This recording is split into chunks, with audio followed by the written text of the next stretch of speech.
So I would make look for a motion to come out of executive session. Moved by Ms. Fabian, second by Ms. Bell. Any discussion? All those in favor? Aye. Motion passed unanimously. We'll continue with our regular meeting. Next on the agenda, we have no state legislators report. Superintendent's executive report.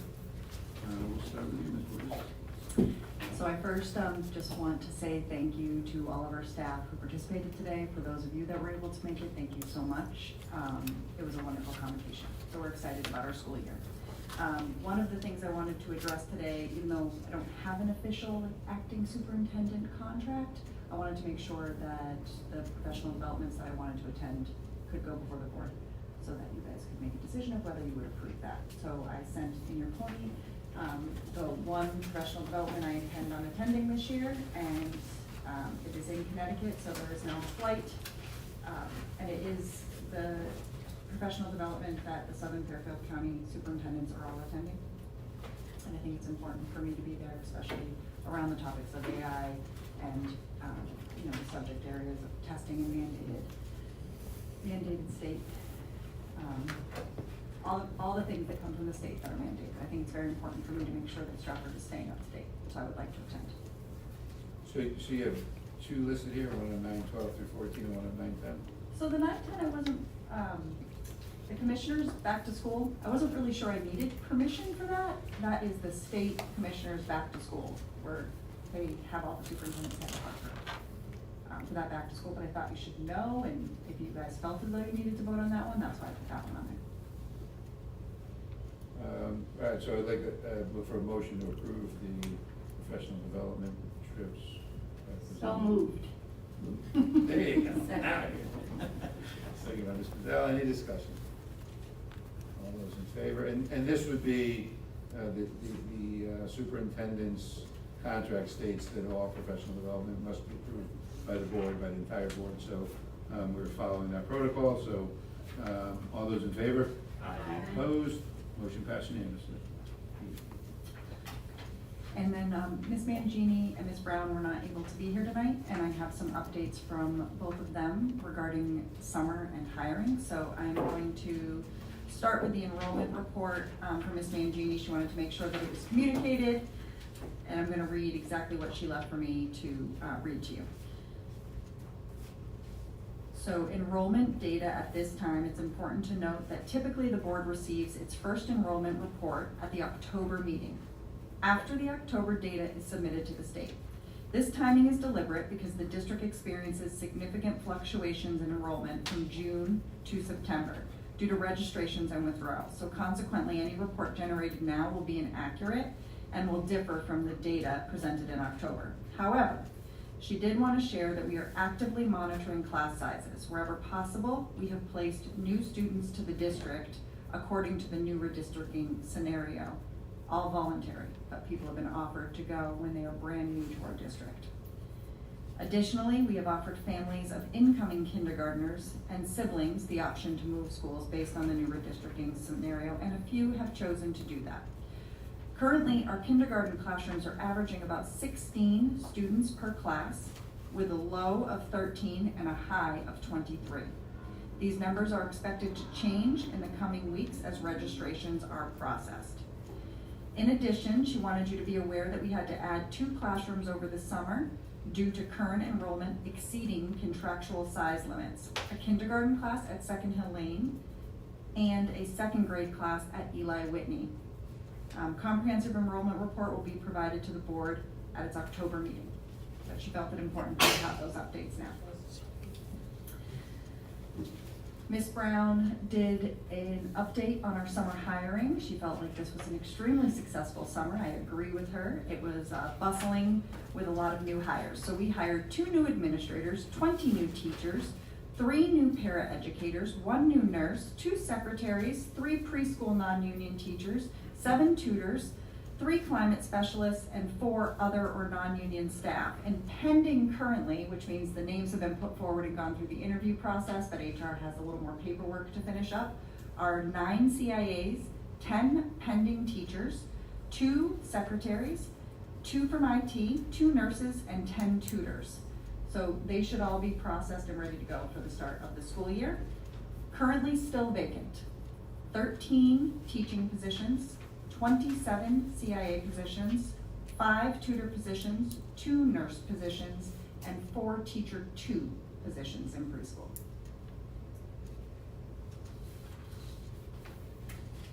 So it was a very busy summer.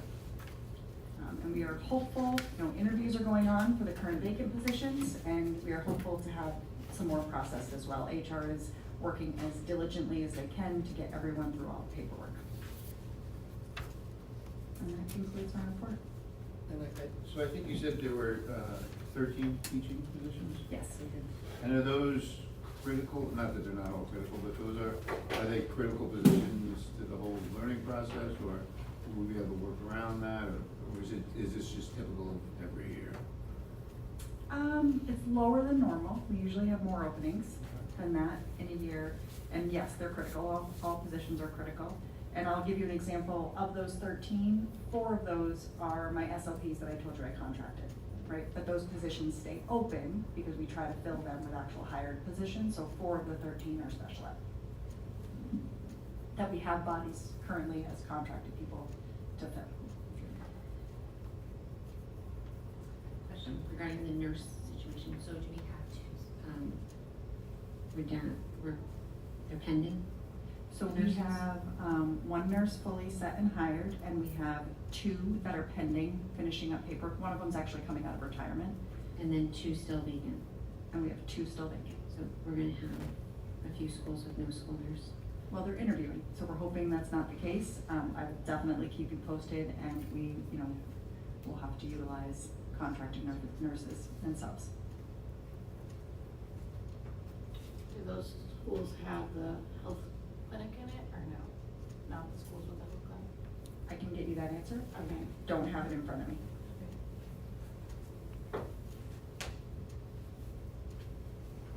So I had a couple other questions. I think it was at our last meeting, we were looking at a workers' comp issue, and it became apparent that after COVID, we hadn't restated the physicals. And I guess at the behest of the HR director, that request was ignored. Has that been implemented, re-implemented, and do we know during that time frame when Ms. Brown requested the physicals to be reinstituted and when they actually were, what kind of exposure do we have in there from? I don't know about what kind of exposure. Yes, we are back to having physicals done for our staff.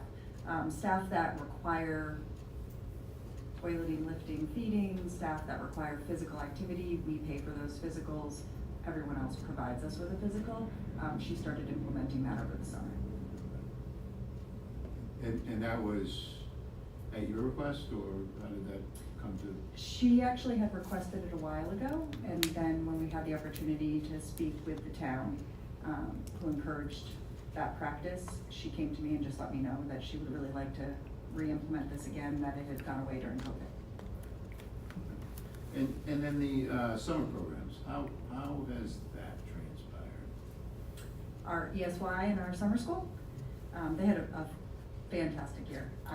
I have, in my 4 years here, this is the first time that we have had a wonderful, wonderful PSY with no disruptions.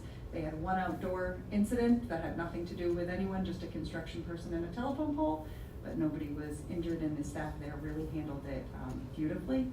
They had over 400 kids participate. It was wonderful.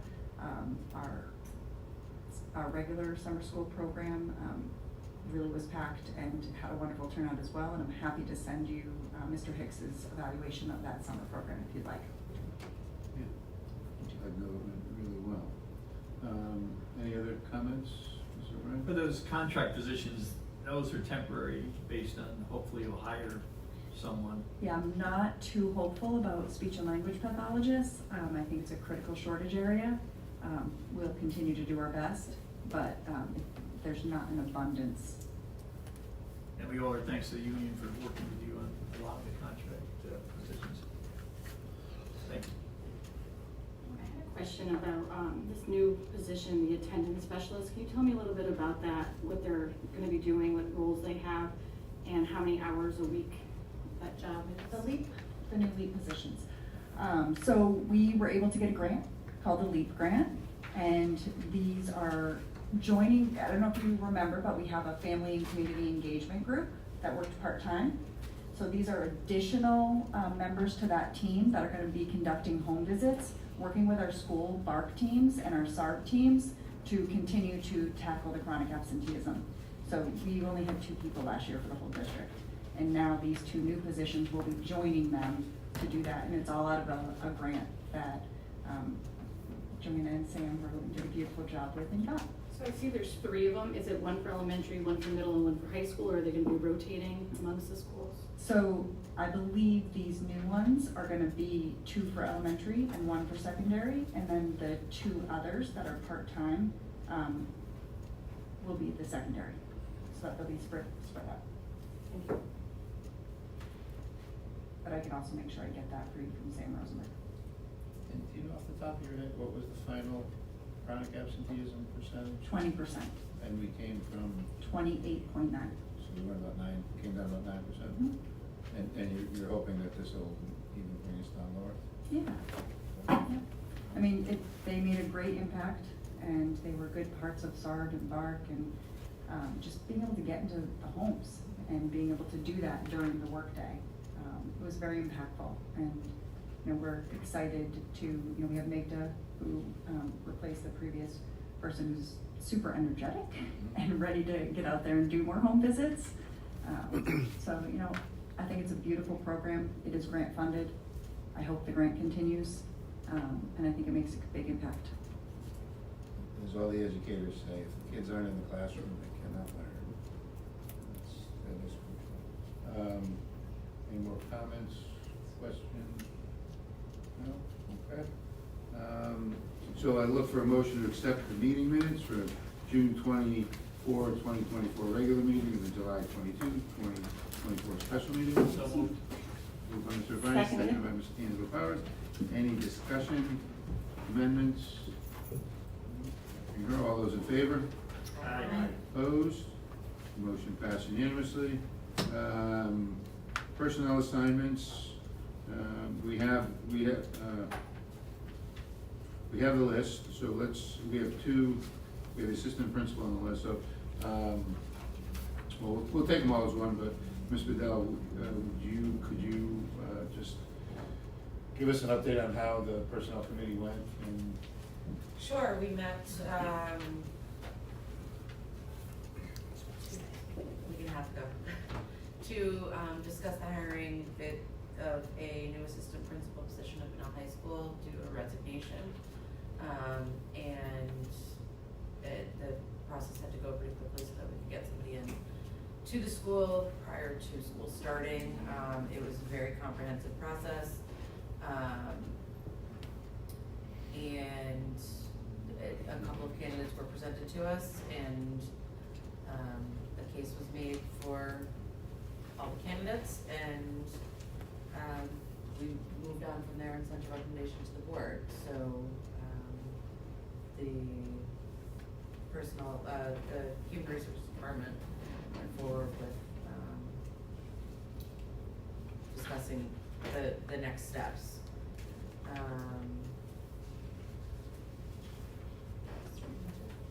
There was over 100 applicants when all was said and done.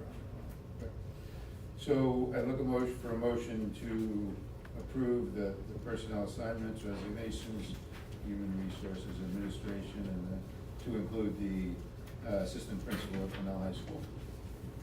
So Moved by Ms. Bedell, Second. second by Ms. Carol Fabian. All those in favor, any discussion? All those in favor? Aye. Opposed? Motion passed unanimously. So Mr. O'Brien, why don't you run us through you ready to do that, all the policies? I know different people work on different ones, but you want me to take some of them? Yeah, you started off. Okay, so, let's see, the policy, the second reading adoption for administering medications. came from the Policy Review Committee with a favorable recommendation. We had a first read at the, I believe it was the last meeting. Then we had asked the attorney to review it. They made some changes and sent it back to the Policy Review Committee. We sent it over again with a favorable recommendation. I wanted to send it to the Policy Committee just to have an additional look at it, even though it was in the second read status with the board. So it was in your ponies. So does anybody have any questions, concerns, comments? It has been reviewed by the attorneys. Can I just also say, not only has it been reviewed by the attorneys, but our head nurse, Kim Velasquez, has approved it. Read it, approved it, came to the policy meeting to share that. No other comments? Hearing none. It's a policy, so we'll do a roll call vote. Ms. Carol Fabian? Yes.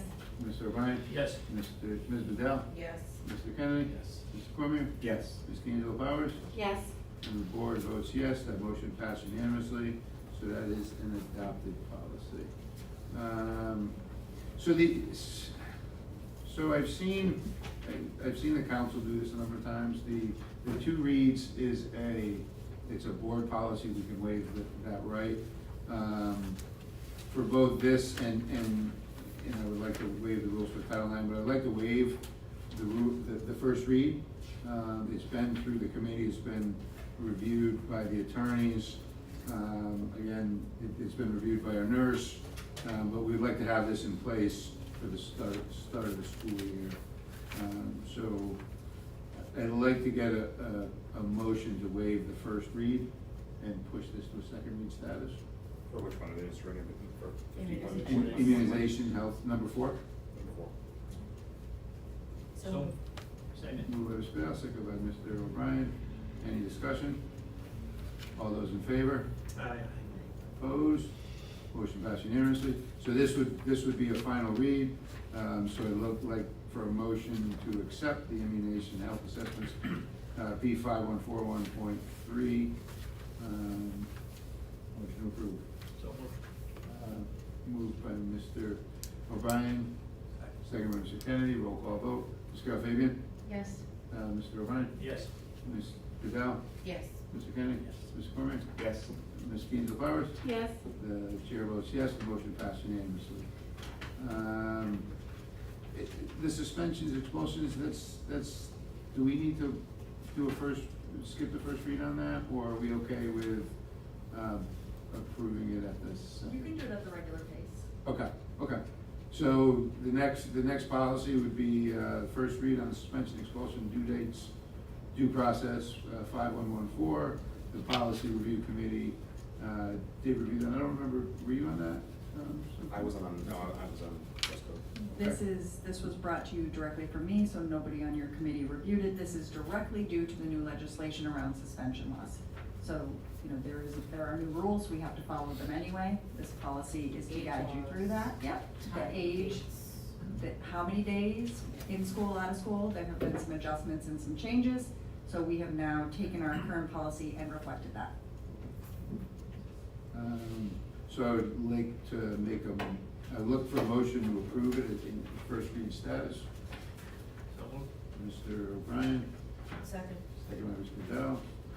Any discussion? It's a first read, so all those in favor? Aye. Opposed? Motion passed unanimously. The next policy would be first read status, student attire, dress code, P132. The Policy Review Committee sent it over with a favorable recommendation. I do believe, Mr. Cormier, you worked on that one? Yeah. Do you want to kind of walk us through it, or, well, first, get a motion to approve the first read. So moved. Moved by Ms. Carol Fabian, Second. second by Mr. O'Brien. Discussion, Mr. Cormier? Well, our student attire policy was well over 20 years old. And so we basically took the policy and rewrote it from scratch. We used a lot of text from CADE. We looked at other districts and tried to figure out what they felt was important, but we kept it specific for Stratford. We we worked very hard to make sure that we didn't, we weren't specific to, We were gender neutral. yes, thank you, we're gender neutral, and it was, we put a lot of work into it, and I think it's a good policy. Okay. Any questions, comments? So, And it's a first read, so, Yes. so if next, if there's something you guys don't see appropriate, you can let us know for our next policy. so a difficult conversation came around attire in, I guess, what parts of the body that should be covered, and how we define that. They tried to be gender neutral, but I don't know how you accomplish that with, you know, and again, it was just, you know, guys don't wear tube tops, so it's kind of hard to, not typically, but, how you define that and how you define appropriate attire. And so that was just one of my concerns. It was just how we, maybe a better way to define it. And I know it's not back in 1950, so. And it's a very diverse group on the committee trying to. I would like to commend the committee for this work. I think dress codes in general are really challenging. I think you will always find edits and changes and tweaks. I think a lot of thought and thoroughness was put into it. I was impressed when I read it. And I think your group put a lot of time into it. Is it gonna be perfect? Probably not, nor do I think any dress code currently will be. But I think it's a great effort to set respectful parameters. Yes, to Ms. Borges' point, that was a well thought out presentation, and it was a very healthy discussion during the policy committee. I think we made some changes in the committee and still had maybe some discussion, but wanted to bring it here, and again, it's up to you guys, and, you know, whatever we feel comfortable with, but it is a bit, very difficult. You would think it would be pretty simple, but, you know, anyway. So, We went from 3/4 of a page to, what's, 3 pages now, so. Yes. And then the one committee member made a good point about the fact that things we're saying are banned are worn by athletes and cheerleaders, so it takes some work to get it right. And it'll Working hard always at be a it. topic where you will not have 100% agreement. But we're, you know, you guys did a great job. yeah, and I think you guys were looking for something that was neutral and enforceable, so, anyway, yeah, they did a great job, really did, so I commend them on that, so. Any other discussion? How will it be enforced? I think the way that it has been presented to you after the committee did the work, you have the most likelihood of the ability to enforce. Any other questions or comments? It's the first read, so all in favor? Aye. Opposed? Motion passed unanimously. It was left off the agenda, but we did have the Title IX regulations. I would like to waive the rules and have this added to the agenda. It was just an oversight. We had a whole bunch of different policies and it just slipped by, so. I'd like to make a motion to waive the rules and add student/person, or the model sex discrimination and sex bias harassment policy, along with the 2024 Title IX regulations effective as of August 1, 2024. I'd like a motion to waive the rules and add it to the agenda. So moved. Moved by Mr. O'Brien, Second. second by Mr. Bell. I don't think there's any discussion on that. All those in favor? Aye. Opposed? Motion passed unanimously. So on this, again, this was put together by, Yep, but I'll give you a quick update. So our attorneys have always taken care of our Title IX policies, as well as our procedures. And just so you are aware, the old policy and this policy are going to coexist. That's part of the legislation, is that both policies have to coexist because there is no statute of limitation on Title IX reports. So if someone reported something that happened before August 1st, you would have to abide by the old policy. And if something happened after August 1st, you would be abiding by the new policy. So after the board is done approving this, both policies will be up on our website. And these, again, are directly changes to legislation. and whether we approve it or not, it has to be followed. It has to be followed. So I would make a motion to waive the first reading. So moved. This moved by Ms. Madell, Second? seconded by Mr. O'Brien. Any discussion? So I would offer one small amendment. It says name of town at the top of the page. So it says name of town Board of Ed, it should say Stratford Board of Ed. Mhm. So I'd make a motion to amend, to say Stratford, or just to include Stratford Board of Ed. Birchman Moses wrote this for all of their schools. So, well, just to be formal, so I'll make a motion to amend and add Stratford Board of Ed. In a second? Second by Mr. O'Brien. Any discussion? All those in favor? Aye. Opposed? Motion passed unanimously. So now the motion would be to vote on the policy as amended. I'll take a motion. No, just one second. Okay? There's also a spot to insert the name, title, address of that's you, correct? That's me. I'm just making sure we're entering that information as well. So it says insert name, title, address, email, and telephone number. With that, so that would be you. That's me. So then I would just suggest that that's gonna change as superintendents change, so, No, Heather's the Title it's IX. Heather. That's me all the time. or as Title IX directors change, so that should be done administratively. Yes, so it would be updated every year based on who was appointed as your Title IX Yeah, coordinator. but it wouldn't be a change. That should be left as is, so it can be updated. Yeah, so on our website, you'll see me listed. Yes. Right, and that's what will continue to be listed until I'm no longer the Title IX coordinator. So, but my only comment would be, I wouldn't change it in the policy, yeah, wouldn't change that word, just leave it blank so you can, because that's, next year, we could have somebody different. yes. But you should add it where the link, insert the link. I think this, we either need to strike that sentence because it says the district's Title IX coordinator is, insert the information here, or we have to refer to somewhere on the website where that is listed in the policy. I think Jill has a great point, just the link should be attached. That's fine. That's down below in the next paragraph. Then we need to strike that sentence. Do we, or we just add it? I mean, it's. One more thing to update at the beginning of the year. We don't have to, it's one less thing to worry about, so. You can strike the Okay. sentence. Right, and you then just strike the have the link. sentence and then you add the link. Yep. The link is fine. All right, so make your motion. I'd like to motion to strike the sentence, the district's Title IX coordinator is, insert name, title, address, and phone number, and leave it as referred to on the link in 2 paragraphs down.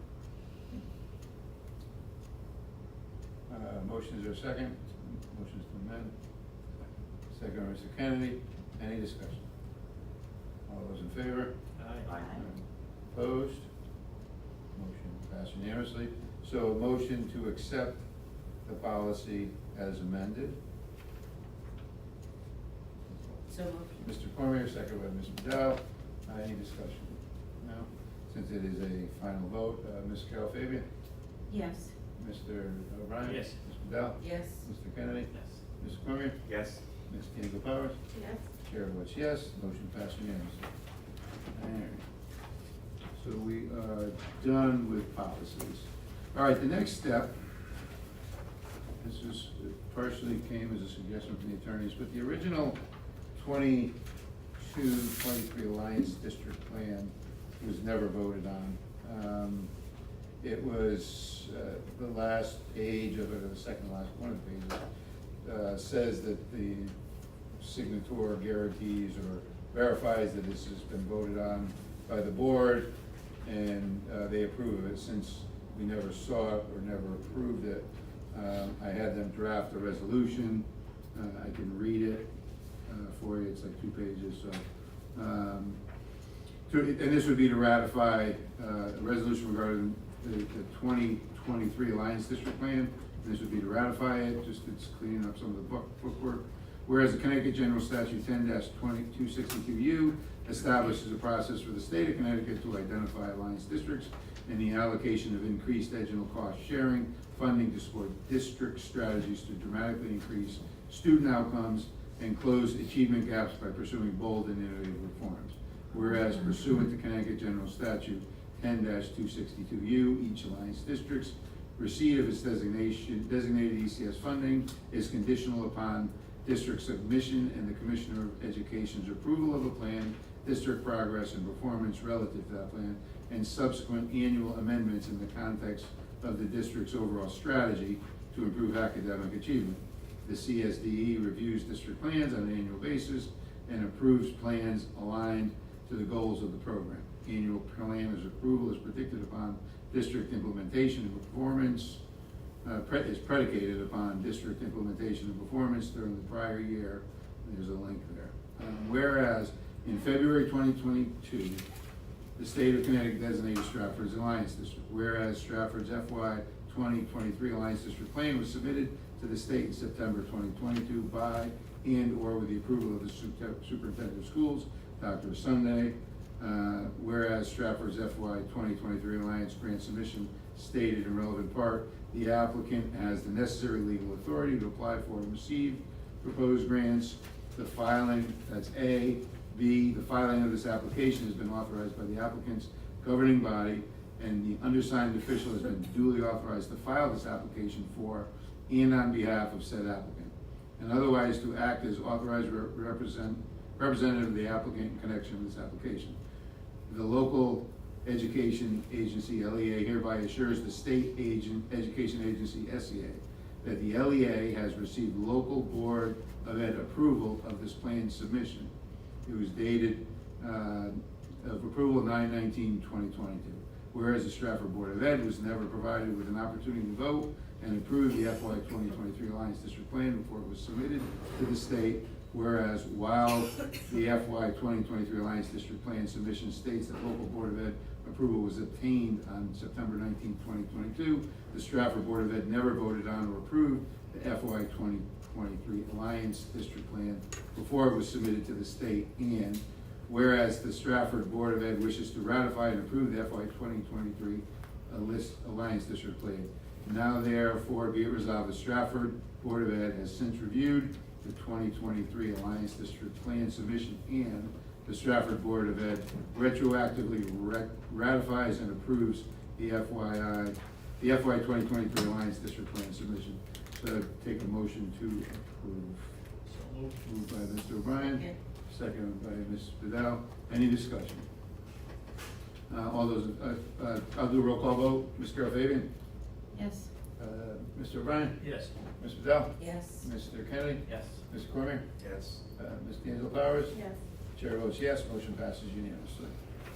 Okay, so residency, do we have a year-end report, or did you already give us that, or? Yes. I thought we sent that to you already. Okay, so Discuss it. we'll skip that. Yep. So committee assignments, one of the things we're looking to do is finalize the redistricting, and I had asked, the committee is mostly made up of community members, and I wanted to have some staff input, and I had asked Ms. Borges to give some names that we might add to that. It'll be a planning committee with a redistricting piece to it, but I wanted to add those names, give them full voting rights and the ability to discuss. So in addition to the current planning committee, I wanted to add the following names. I would recommend that the impacted school principals be added, so I would recommend Carla Armstead be added, as well as Eric Conrad. Those are very impacted elementary schools. I would recommend, although less impact at the high school level, my recommendation is that an AP from the high school level be added. I would recommend Jack Pettion. And then in addition, my fourth person was a middle school person, and I would like to recommend Greg Grigas. Do you have an additional? Question. Yeah. Just because Wilcoxon is impacted and that school's entire pathway changes, I Mhm. think Wilcoxon needs representation. I'll reach out to Ms. Green. get back to you. Okay. So, look for a motion to add the 4 names plus an additional representative, who will be, pushed forward by, the administration, Mhm. at the administration's recommendation. You okay with that? From Wilcoxon School. For Wilcoxon School, yep, Mhm. okay. So I'd make a motion to accept the names to be added for this, subcommittee whose term will expire once redistricting is So moved. complete. Moved by Stan Bauer. Second. Second by Mr. O'Brien. Any discussion? All those in favor? Aye. Opposed? Motion passed unanimously. And just, well, I know we've got committee reports. We have a date, remember what it was? It's a Monday, September 19th? 16th. 16th. So September 16th will be the next planning committee slam. We tried to do it earlier and on a regular scheduled date, but slam, and there were just too many moving parts at the start of the new school year. And all the other things they've been doing, we pushed it off. So on Monday, September 16th, will be a special planning. SLAM, or the organization once known as SLAM, will be coming to do a presentation just based on scenario 1. So we understand where we are, where we start. The administration will present us with a bunch of numbers and details on who will be affected, how they'll be affected, and we will move forward from there. The intent is just, the plan's been selected, so now it's how do we implement it and how do we do it in a fair and equitable manner. So that will be on the 16th. I think we said 6:30. Yes. Okay. And how about, this Wednesday, is the regular meeting still scheduled? On the plan? No, No. that would be, that was one of the, that's what we had scheduled this, so that one's canceled, I'm sorry. I don't, I might have forgotten to tell Teresa, or she forgot to Yeah, send it. I didn't know, Hmm? so. You have to send it out, because I didn't know. Okay, Yeah. Teresa, can you? I plan to. Yes, okay, thank you. Thanks. That was probably my fault. So curriculum committee did not meet. Finance committee did not meet. Planning did not meet. Board of liaison did not meet. Policy review, do you wanna give us an update, or? Well, we met last Wednesday, and as we saw earlier, there was a lot of work done, and Heather said it's a great committee, and the subcommittees do great work, and can't compliment them enough. It has been very good. And well, again, the greatest part is everybody's working together. You know, we have, I think, 10, 11 people. We have subcommittees that are working together. It's a very productive committee. These policies are long overdue. A lot of them, like Mr. Cormier said, that the dress policy was 20 years over 20. Yeah. You have any comments on that, Mr. Cormier? Would you like to add to it? I think it's great. It's a nice mix of people in the community. Yeah. Athletic review did not meet. Bylaws committee met. Mr. Cormier sat in with us. We're just kind of going through, trying to clear up the bylaws. I think I've said this before. It just should be laws on how the organization is run, not necessarily inclusive of policies. And there's 60 pages, and it should be like a 12 to 15 page document. And even 12 to 15 is excessive, but that's where we're looking to get, just so we understand how to run the board and refer to policies when pertinent. Personnel committee, I think you commented on already. Also. Anything else? Kate, Ms. Carol Fabian? Nothing to add. Mr. Kennedy, CES? Building needs, we'll get a little more involved there once that feasibility study gets rolling. We have some school dates on the end. Any good, general good welfare? I'd like to just say condolences to Chairman Mike Hendrick on the passing of your dad, and prayers to your family, Sean, because I know your dad's in a tough time right now, so. And Ms. Courtney Brown as well. Anything else? Take a motion to adjourn? Motion to adjourn? Second? Second? Second. All those in favor? Aye. Opposed? Motion passed unanimously. Thank you.